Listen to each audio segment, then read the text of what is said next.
while I was at Princeton, Tanya Atwater came to visit, and the three of us spent about 2 days trying to work out what happened where three plates meet. Right? And we were singularly unsuccessful. We had to go on the blackboard one day and came back the next day and couldn't see that that was right, tried again, got a different answer. And so we left it. And then much later on, I woke up one morning with the answer in my head.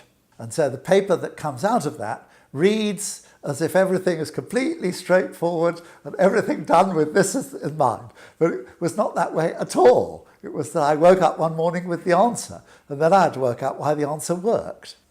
And so Jason and I then wrote that up.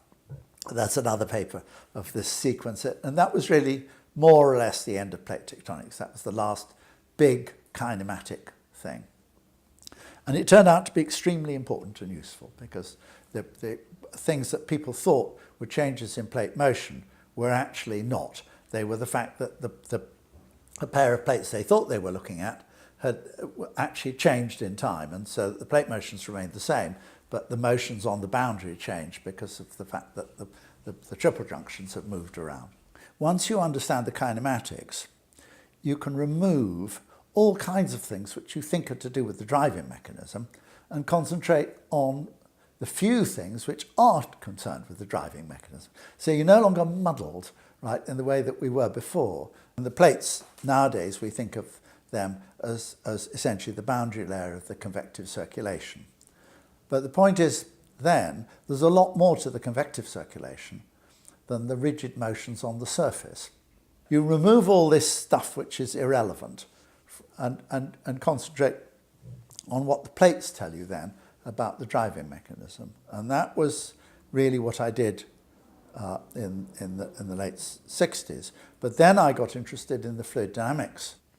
I have an old copy of the chemical rubber handbook which defines 450 of these fluid dynamical numbers.